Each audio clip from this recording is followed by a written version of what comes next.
At last, I have concluded my Alita journey. After reading all of the original Battle Angel Alita series and then Alita Last Order, I have now read, well, what's available of Alita the Mars Chronicle. Check out my review for the previous two if you haven't so far. I will link them down below in the description.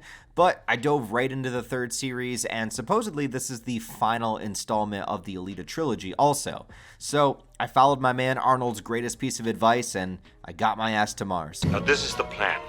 Get your ass to Mars. Alita Mars Chronicle is actually an ongoing manga series still to this day by its original creator, beginning in 2014 and currently sitting at 9 volumes worth of content, but this is very different than the first two versions.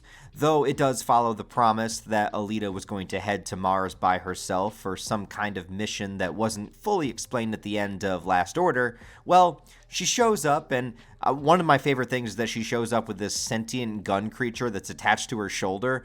I don't know, something so simple like a talking gun that just wants to shoot shit. I don't know, I just loved it. But upon getting to Mars, she is immediately run into by a girl named Erica, who is here waiting for her and instantly attacks her. But the wildest revelation is not only were Alita and Erica childhood friends, but apparently Alita has already killed her, and she has been returned from the dead as something called a necro soldier. And she knows the same fighting style as Alita, even managing to rip off one of Alita's arms during the fight. The character immediately has this wild and ferocious energy to her, and there's clearly a long-standing grudge between the two characters. Add to that, but also with a similar build and a similar fighting style to Alita herself, it sets Erica up right away as a very formidable adversary. But we don't get much in way of the current timeline. About 90% of this manga so far is all about the backstory between them and just Alita's backstory in general. Throughout both previous manga, only bits and pieces of her past have been revealed to us. In Last Order, we saw there was a whole sequence of her final moments as Yoko, right before she was sent down to the scrapyard of Earth and forgot all of her memory. Well, the history here takes place about 200 some years before she was found on Earth, and strangely enough, we see Alita as a child.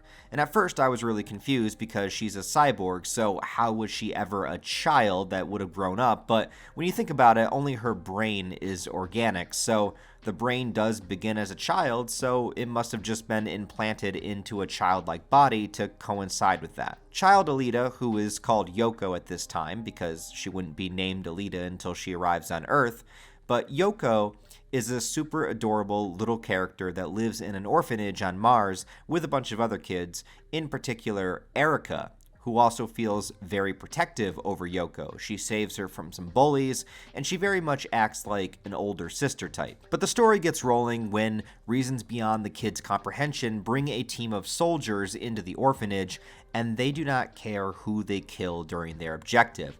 The manga art is a bit more simplistic and wholesome than Last Order, kind of representing seeing things through the perspective of a child, but the soldier attack feels like a horror movie that comes out of nowhere. It's just a bunch of kids trying to survive as grown adults attack them, and it really took me by surprise and was a great, tragic, yet awesome introduction to the story in many ways. You really feel the panic and intensity of what's going on behind these children's eyes while this is happening, and just facing threats that they are just way too weak to defend against. A lot of it is also actually focused on Erica. She's not necessarily the main character, but there's a lot of focus put on her, and I like what they're doing with her character. We can tell that she means well and that she truly does love Yoko and wants to protect her, but because of her own family history that was filled with such darkness and abuse, and she just had to find a way to strike back, her history with her parents was also a huge shock, and it shows why she's so proactive as a character and desperate to protect Yoko. In a way, it's because of her hardship that she's trying to maintain Yoko's innocence, which is ironic because that's the same thing that Ido originally tried to do when she arrived on Earth and he rebuilt her. The idea of protecting somebody that you love from the harsh realities of the world. It's a theme that's remained pretty consistent within the Alita manga. But there is also a great deal of jealousy combined with that with Erica's character. There's a woman that claims to be Yoko's mother and wants her back, and for all intents and purposes, she's a very sweet and loving woman. She was a really good mother.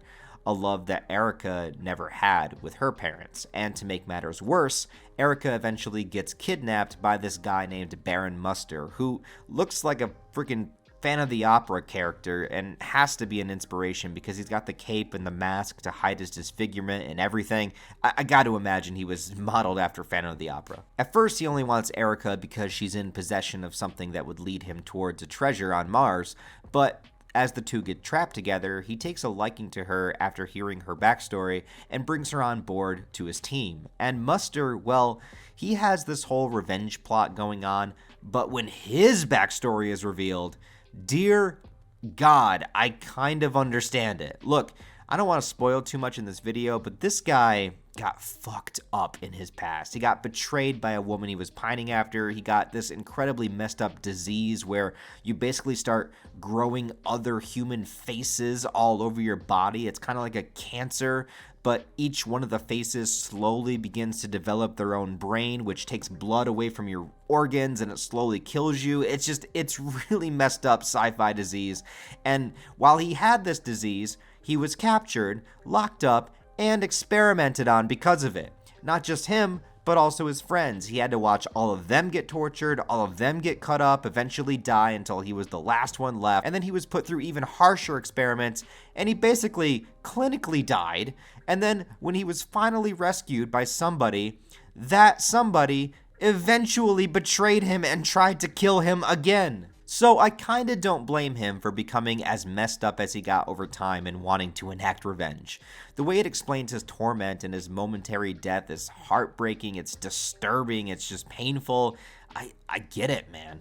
But his twisted influence begins to rub off on Erica, so much so that when she finds Yoko again, she still sees them as friends and wants them to be together, but Erica starts doing a lot of twisted stuff behind the scenes that directly causes Yoko's pain, but Erica just kind of plays it off as she doesn't know what's going on or it's what's best for Yoko. Now, as far as the questions of where did Yoko/Alita's brain come from? Who is her actual mother? Who are her parents? All that stuff. Well, it is explained. And after so long, I can imagine for some people, after literal decades for some people, is the reveal worth it? Well, I think about it like this, and no spoilers, but the entire concept since the beginning of the original Alita series is, what does it mean to be a human? Is it having an organic body? Is it having a brain? Or if you have a microchip instead of a brain, are you still deserving of human rights and human respect? And I don't think any definitive answer of Alita's origins matter in that sense. She doesn't need to be some superior descendant or offspring of some great ruler or some great warrior or some special person or this destined hero for this thing and blah, blah, blah. All that stuff. She doesn't need that in order to be special. She's special because of what she does with the life that she is given. No matter who her parents are or were or where she come from or what her history is, it's not going to change what she's done for the better. She's become a hero, one with multiple lives in a sense. All this childhood drama with her as Yoko for the longest time, she'd forgotten. We know that she becomes a warrior, eventually winds up on Earth with no memory and begins her journey as Alita. None of that changes with the revelation of her birth. So for me, it was fine. I think it doesn't matter. I think it's cool to know, and it's definitely interesting and not what I was thinking. But other than that, I don't really care. Now, the biggest thing to mention here is that this manga is not finished. It's currently ongoing. So the good news is I could totally review new chapters as they come out for you guys. If that's something you would like, let me know in the comments. But right now, the plot has shifted to Yoko and Erica meeting some people that are proficient in the martial art that Alita would eventually go on to be known for. So I hope we get some training montages in the near future. But given Erica's current track record, I wonder if she will be responsible for the deaths of some of these characters. Regardless, I'm excited to see what happens next. To be completely honest, I am really liking the Mars Chronicle manga. At first, I was a little taken aback because I really want to see Alita in the present time. I want to see the Alita I know. But having said that, this origin story has been pretty riveting. I love the dynamic between young Yoko and Erica. The story has some incredibly dark moments, like with Muster's story, and a lot of heart-wrenching moments and tragedy when it comes to the parents of the kids. I also think it works really well as its own story. Minus the present-day stuff, you could probably come into this backstory and still be able to enjoy it completely because you don't need to know anything about what's going to happen 200 years from now. Alita is the only character we know in the backstory, and this is before she was Alita, so it's essentially an all-new cast top to bottom. Right now, I would say that the original Battle Angel Alita manga is still my favorite of the three.